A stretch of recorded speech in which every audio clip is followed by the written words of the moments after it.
Senator Abetz. Workplace relations policy is a unique coming together of economic and social policy. There needs to be a nuanced approach which acknowledges the need for viable employers, because without viable employers there are no jobs, and without jobs there are no employees. It is an inherent need for humankind to be gainfully employed.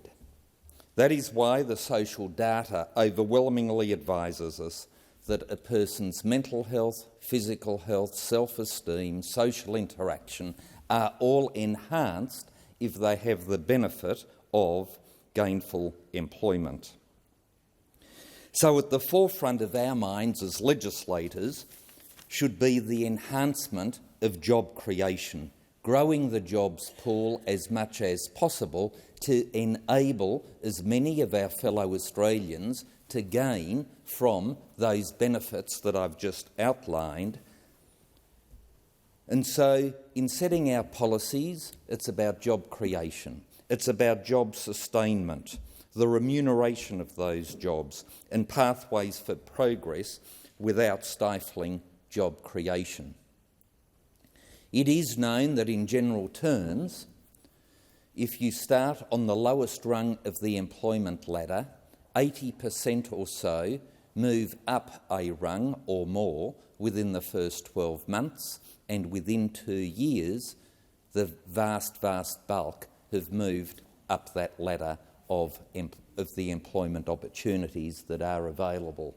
And therefore it's important that in setting the parameters for employment, we ensure that the first rung on that employment ladder is not set too low so people live in poverty. We don't want that.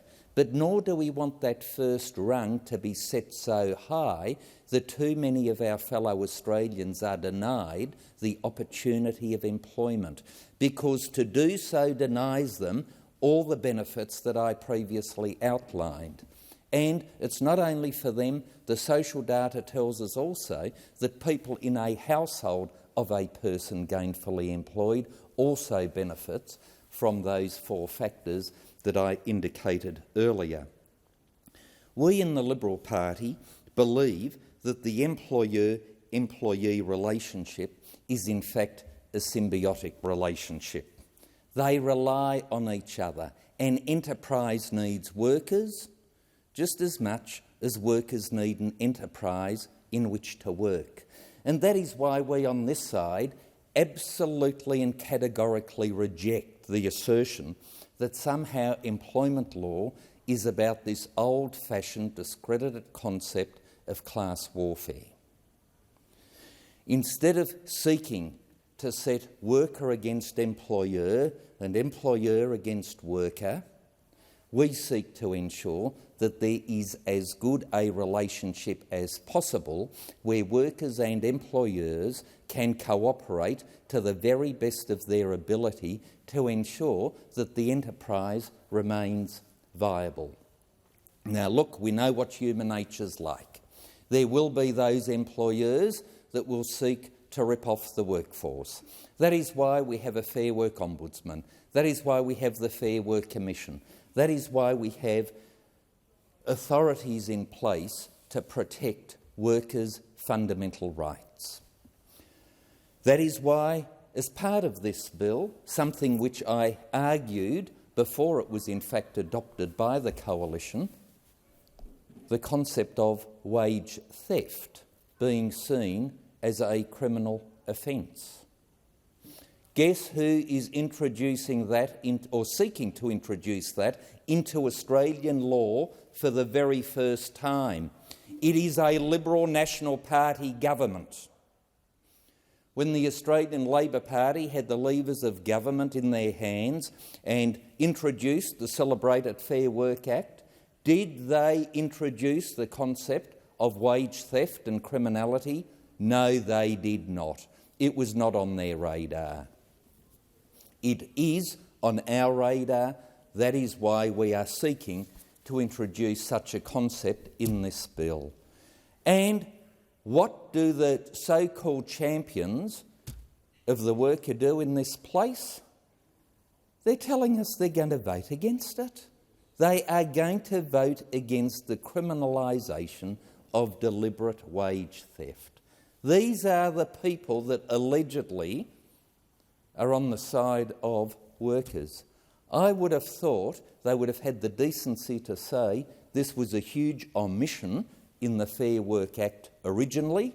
It should have been there, and we congratulate the government, the Liberal National Party government, on its introduction.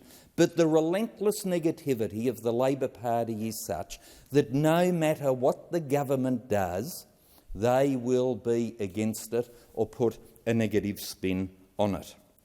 And so we on this side, we reject the class warfare notion that seems to permeate everything that the Australian Labor Party and especially the Greens talk about in this place.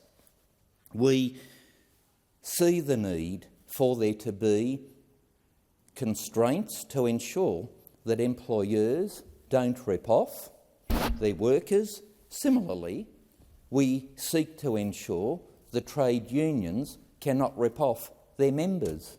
It's interesting, isn't it? The Labor Party are against both measures.